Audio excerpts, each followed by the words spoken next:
Olá pessoal, tudo bem? Aqui professora Gisele Alves para mais uma aula do Conectando Penal com vocês.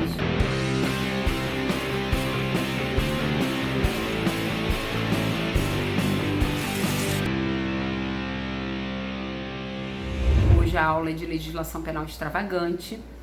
A aula é sobre a Lei Maria da Penha, a Lei 11.340 de 2006. É óbvio que a gente não vai ter como falar da lei toda, a lei é muito extensa, muito grande, mas eu vou tentar falar de alguns pontos da matéria focado no âmbito penal, ok? A primeira coisa que eu tenho para falar com vocês é que a lei ela é criada para atender o que está disposto no artigo 226, parágrafo 8º, que é a proteção à família, né? Especialmente a um integrante da família, que é a mulher, e também para atender a alguns tratados internacionais que o Brasil ratificou, tá? A gente pode citar, por exemplo, a Convenção de Belém do Pará, que reconhece a violência contra a mulher como um grave problema de direitos humanos e também como um grave problema de saúde pública, ok? As convenções internacionais que a gente segue, né, que trazem essa tutela especial para a mulher, trazem uma proposta de tutela específica, né, de direitos humanos sobre esse grupo vulnerabilizado historicamente, né, por conta da questão de gênero, tá? Propõe uma política de ação afirmativa, né, em relação à tutela dos direitos femininos, ok? A Lei Maria da Penha surge porque o Brasil recebeu uma recomendação da OEA após ter sofrido uma condenação, né, no caso da Maria da Penha, ok, que foi denunciado, foi levado à Comissão Interamericana de Direitos Humanos, tá, por ser um caso que envolveu grave violação de direitos humanos, por causa da lentidão processual, por causa da ineficácia judicial no caso dela, da impunidade, da impossibilidade dela ter obtido uma reparação efetiva do dano que ela sofreu. E aí, através do relatório número 54 de 2001, o Brasil foi condenado a tomar providências no que se refere à violência doméstica e familiar contra a mulher. E a providência foi essa lei infraconstitucional, que é a Lei Maria da Penha, ok? Bom, trazendo como destaques, o que eu trago de destaques em relação à lei? A primeira coisa que eu destaco é que inicialmente houve uma celeuma se essa lei seria constitucional ou não. Alguns alegando que ela seria inconstitucional porque ela traria um tratamento que não era isonômico entre os membros componentes da família, ou seja, ela estaria criando uma discriminação entre as partes integrantes da família, o homem e a mulher, ok? Essa foi a primeira alegação pela inconstitucionalidade da lei. Porém, essa alegação não venceu, esse argumento não venceu, a lei foi considerada constitucional, né, no julgamento tanto da ADC 19 como da ADI 4424, né, no STF, por entender que o Estado estava fazendo era uma política de ação afirmativa na tutela dos direitos femininos, procurando promover um sistema de proteção especial para as mulheres, porque as mulheres eram um grupo historicamente vulnerabilizado pela questão de gênero. Então, por mais que a lei fizesse uma igualdade formal entre homens e mulheres, essa igualdade no plano material não existia. Então, para ter essa igualdade no plano material, eu preciso de política de ação afirmativa, e uma política de ação afirmativa seria a promoção dessa lei, dando um tratamento uma tutela mais eficaz para as mulheres no que se refere ao combate à violência contra mulheres, tá? Bom, para essa lei ter incidência, a primeira coisa, eu preciso de um sujeito passivo mulher. E no campo do sujeito passivo mulher, inclui-se também transgêneros e transexuais do sexo feminino, até considerando a própria decisão do STF na ADI 4275 e no recurso extraordinário 670.422, que reconheceu que eu posso considerar transgênero do sexo feminino e transexual do sexo feminino, mesmo que ele não faça cirurgia de transgenitalização e mesmo que não faça tratamento hormonal, tá? Então, pode ser sujeito passivo identificado como mulher, os transexuais e os transgêneros do sexo feminino. Então, filha, neta, avó, sogra, companheira, namorada, é sujeito passivo, tá? O sujeito ativo pode ser tanto homem como mulher. Então, a lei permite que para que a lei tenha incidência, possa ter incidência também nas relações homoafetivas. Então eu posso ter incidência da Lei Maria da Penha numa relação heterossexual, homem e mulher, como eu posso ter incidência da Lei Maria da Penha numa relação homoafetiva, mulher com mulher. Só que numa relação heterossexual, homem com mulher, eu não preciso, eu presumo a violência, absolutamente. Eu presumo que há uma hipossuficiência da mulher em relação ao homem de maneira absoluta. Numa relação afetiva mulher-mulher, eu não tenho como provar essa vulnerabilidade de uma mulher em relação a outra, essa hipossuficiência de uma mulher em relação a outra de forma absoluta. Então vou ter que fazer juízo de valor caso a caso. Então essa hipossuficiência de uma mulher em relação a outra é uma hipossuficiência relativa, que eu vou ter que fazer juízo de valor caso a caso. E essa hipossuficiência em geral de uma mulher em relação a outra, ela se dá através de comprovação de hipossuficiência econômica. Uma mulher é dependente economicamente da outra. Aí dá para eu fazer essa comprovação e ter incidência a Lei Maria da Penha, ok? E isso, a súmula 600 do STJ, ela também chama atenção para a necessidade de não haver necessidade de confirmação de coabitação entre uma pessoa e outra, tá? Para ter incidência da Lei Maria da Penha, eu preciso também verificar se entre as partes que está envolvida a violência, se essa violência se deu no âmbito doméstico, familiar e de uma relação íntima de afeto. Então, só tem incidência da Lei Maria da Penha se a violência se deu no âmbito doméstico, no âmbito da família ou no âmbito de uma relação íntima de afeto. O âmbito doméstico é o espaço de convivência das pessoas, tá? O âmbito familiar corresponde à comunidade formada por indivíduos que estão ali aparentados, sejam unidos por laços naturais, laços de afinidade ou laços de vontade.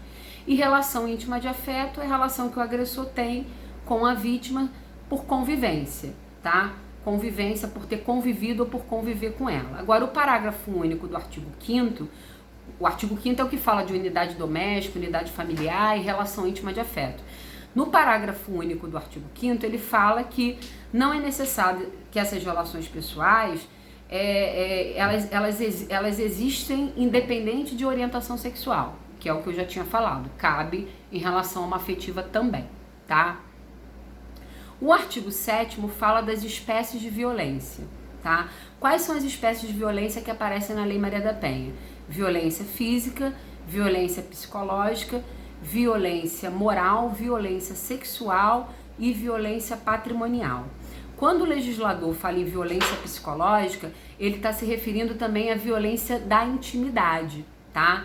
E aí vale a pena ir lá nos crimes contra a dignidade sexual, que lá desde 2018 entraram uma série de crimes contra a dignidade sexual que envolvem violência e intimidade, como por exemplo, registrar a cena de sexo, divulgar essa cena de sexo, divulgar a cena de estupro. Então tudo isso é violência e intimidade, tá? Na parte da violência sexual, vale também destacar que não é só crimes contra a sexualidade da pessoa, envolve também violência contra os direitos reprodutivos da pessoa, tá? E na parte da violência patrimonial, eu faço um destaque que é o seguinte: quando eu penso em crime patrimonial, é importante pensar que tem crimes patrimoniais que são com violência ou grave ameaça à pessoa e tem crimes patrimoniais que são sem violência ou grave ameaça à pessoa, como por exemplo furto, como por exemplo dano, como por exemplo estelionato, ok? E aí quando eu vou lá no capítulo dos crimes contra o patrimônio, tem as escusas absolutórias do artigo 181 e 182, que isenta o agente de pena. Isenta o agente de pena quando ele pratica um crime patrimonial sem violência ou grave ameaça à pessoa contra o cônjuge, contra a ascendente, contra a descendente. Aí olha só, é uma situação de violência doméstica e familiar. Eu estou praticando um crime patrimonial sem violência ou grave ameaça à pessoa contra cônjuge, contra ascendente, contra descendente, e eu teria direito a uma escusa absolutória. Eu teria direito à isenção de pena. Olha que situação. envolve violência doméstica e eu tenho escusa absolutória do 181, uma isenção de pena. A Lei Maria da Penha manda proteger mais e o artigo 181 manda isentar de pena, desde que a vítima não seja maior de 60 anos, porque o Estatuto do Idoso criou esse limite. Tem autores que dizem que a Lei Maria da Penha fez uma revogação tácita dessas escusas absolutórias, tá? A Maria Berenice Dias é uma que diz isso. Mas tem autores que não concordam, dizendo que não houve essa revogação tácita, a Lei Maria da Penha teria que ter feito uma revogação expressa, como, por exemplo, o Rogério Sanches, tá? É importante destacar a súmula 589 do STJ, que proíbe a aplicação de princípio da insignificância a crimes e contravenções que são aplicados numa relação doméstica, familiar ou íntima contra a mulher, ok?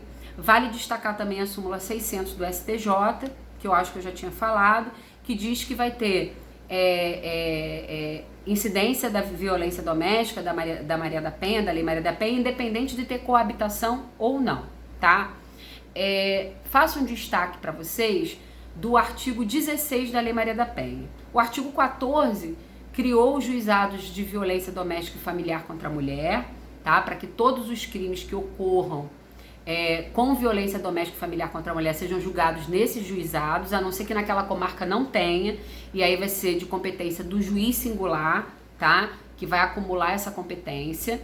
O artigo 16 da Lei Maria da Penha trata dos crimes que podem acontecer com violência doméstica e familiar contra a mulher, mas que são crimes que se procedem mediante representação, são de ação penal pública condicionada à representação do ofendido. E aí o artigo 16 diz o seguinte: se o crime é de ação penal pública condicionada à representação do ofendido, como por exemplo ameaça, tá? E a mulher vítima desse crime já representou o MP, para o MP denunciar, ok? Se ela quiser renunciar a esse direito de representação que ela já fez, tá? Ela vai ter que se manifestar dizendo que quer renunciar a esse direito de representação. O juiz vai ter que marcar audiência para que ela renuncie a esse direito de representação em audiência, tá? Na presença do juiz e do Ministério Público. O artigo 16 da Lei Maria da Penha usa o termo renunciar ao direito de representação.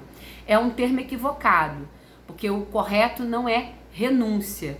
A expressão correta é se retratar do direito de representação que ela já exerceu, tá?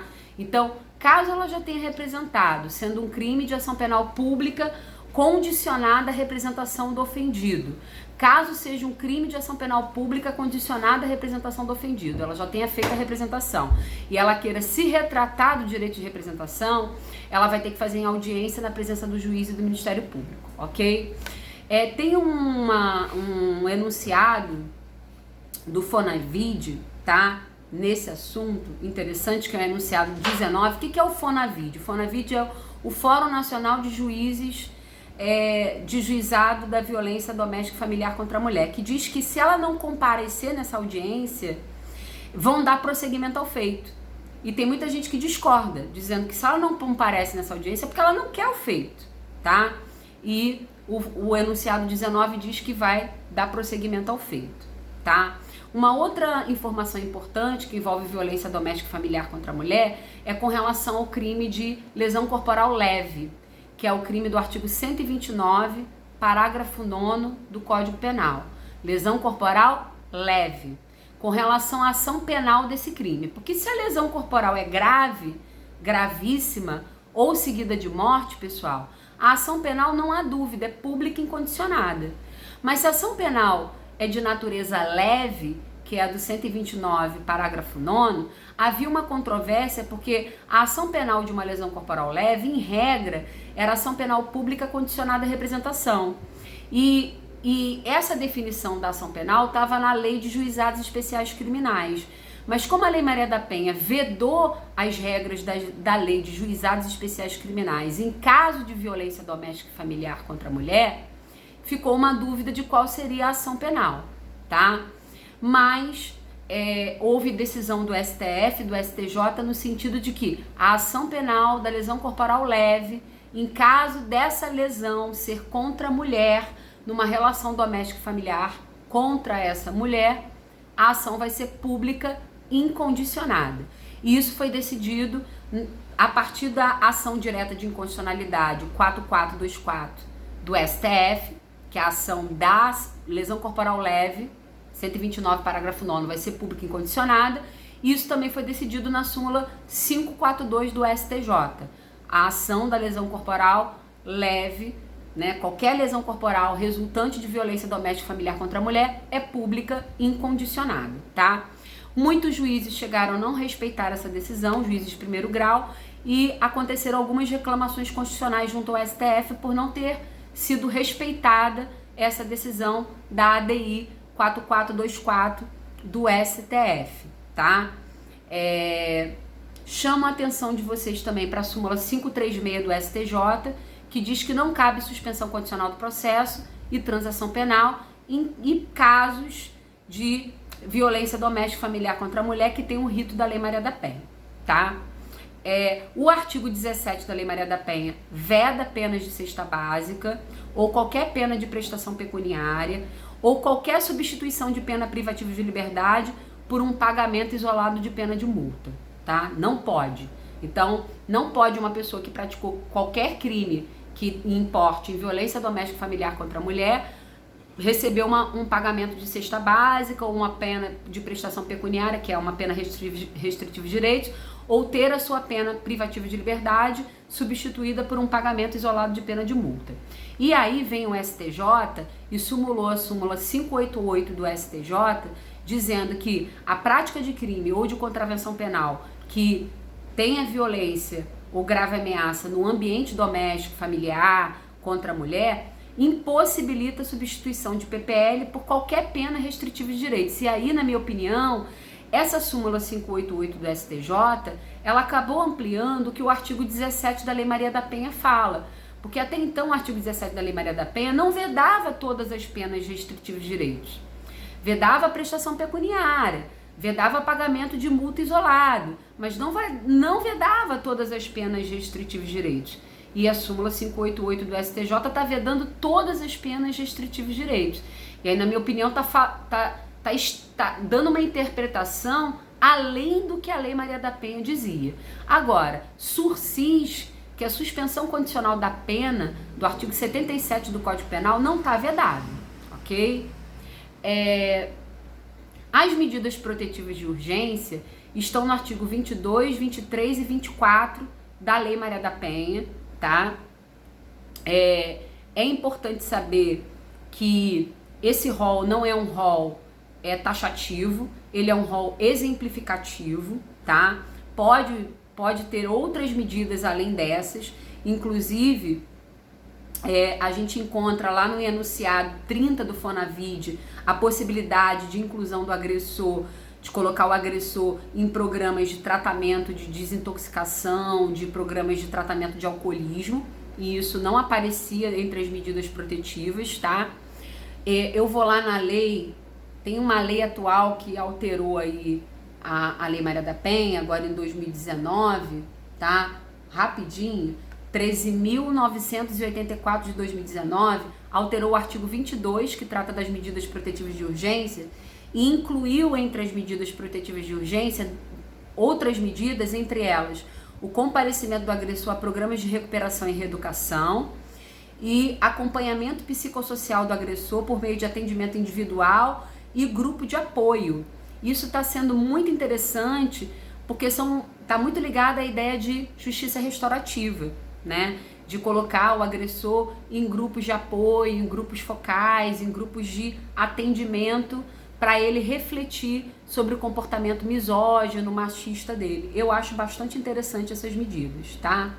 Então, o que eu chamo a atenção para as medidas protetivas de urgência, né? O artigo 18 diz que quando o juiz receber esse pedido, ele vai ter o prazo de 48 horas, né? Caberá ao juiz, no prazo de 48 horas, conceder, conhecer desse expediente e desse pedido e decidir sobre essas medidas, determinar esse encaminhamento dessa ofendida para um órgão de assistência judiciária e comunicar ao MP para que adote as providências devidas, tá? Vale dizer que o MP pode fazer esse encaminhamento, a própria ofendida pode fazer esse pedido. Como há uma urgência aí, ela pode estar inclusive desassistida de advogado, né? Se for necessário, ela pode fazer esse pedido, essa solicitação desassistida do advogado. Depois, nos demais atos processuais, ela tem que estar assistida de advogado, mas no que se refere à solicitação, ao requerimento da medida protetiva, ela pode estar desassistida do advogado, tá? Vale dizer que a gente tem a novidade do artigo 24A, que traz o crime de descumprimento de medida protetiva de urgência. Se a pessoa que é o agressor vier a descumprir essa medida protetiva de urgência, ele está incorrendo no crime do 24A, que tem pena de 3 meses a 2 anos. O parágrafo 1º do 24A diz que a configuração do crime depende da competência civil ou criminal do juiz que deferiu as medidas. Então não importa se o juiz que deferiu a medida protetiva de urgência foi o juiz civil ou criminal, ocorre o crime de descumprimento de medida protetiva. O parágrafo 2º diz que na hipótese de prisão em flagrante pelo descumprimento da medida protetiva, pelo crime de descumprimento da medida protetiva, apenas a autoridade judicial vai poder conceder a fiança, tá? Antes disso, desse crime, havia mó celeuma. Se descumprisse medida protetiva, o que ia acontecer com o agressor, se era crime de desobediência, se era o crime do 259 do Código Penal, se era simplesmente um fato atípico, porque a própria Lei Maria da Penha trazia um tratamento, um regramento especial, que era poder substituir por uma outra medida protetiva mais eficaz, ou estabelecer novas medidas cumulativamente, enfim, né? Havia toda uma situação, uma celeuma. Agora não tem mais celeuma porque tem o próprio crime de descumprimento de medida protetiva, tá? Uma outra coisa que eu chamo a atenção de vocês, para a gente poder encerrar, é que a Lei 13.827 de 2019 inseriu o artigo 12C, que é muito importante. O que o 12C traz? Ele diz que, verificada a existência de risco atual ou iminente à vida ou integridade física da mulher em situação de violência doméstica e familiar ou de seus dependentes, o agressor será imediatamente afastado do lar, do domicílio de convivência com a ofendida, pela autoridade judicial, imediatamente. Ou seja, aquele prazo de 48 horas que era citado no artigo 12, nem vai ter. Ele pode ser afastado. Essa situação é para medida protetiva de afastamento do agressor do lar. É para essa medida protetiva específica. O juiz pode imediatamente afastar ele do lar. Não precisa nem esperar aquele prazo do artigo 12, que é o prazo, né, que pode ser um prazo de 48 horas. E aí, essa situação do 12C, ela pode ser aplicada pela autoridade judicial. Ela pode ser, isso está no artigo 12C. Ela pode ser aplicada pelo delegado de polícia quando naquela comarca não tem autoridade judicial presente, tá? Na falta da autoridade policial, do delegado de polícia, pode ser feito isso pelo um policial, ok? Beleza? Agora, vamos dizer que não tinha autoridade judicial. Se tinha autoridade judicial, ela pode fazer a aplicação dessa medida protetiva, que é o afastamento do agressor do lar imediatamente. Não tendo ela, pode fazer o delegado de polícia. Não tendo o delegado de polícia, pode fazer o policial. Quando é o delegado de polícia que faz e quando é o policial que faz, eles têm que, em 24 horas, comunicar à autoridade judicial para ver se ela vai manter ou não a medida. Porque pode ser que seja uma situação constrangedora para o agressor, ok? Bom, pessoal, eu vou parar por aqui. Falei o máximo que eu podia de informações para vocês no que se referia à Lei Maria da Penha. Tem muito mais coisa, mas não dava para fazer uma aula mais de 25 minutos, tá bom? Então aguardo vocês aí ao longo dessa semana. Vão ter muitas novidades acerca da matéria de Lei Maria da Penha. Aguardo vocês. Vamos ter um convidado especial da Comissão de Direito Condominial da OAB-RJ, falando dessa lei estadual que obriga síndicos a comunicarem violência doméstica e familiar contra a mulher. Nós vamos discutir essa lei e eu convido vocês a participarem aí. Vai ser uma live rapidinho, não vai ser nenhuma live, vai ser um vídeo que eu vou postar para vocês dessa entrevistazinha, desse bate-papo que a gente vai fazer com esse membro da Comissão de Direito Condominial da OAB-RJ, ok? Grande abraço!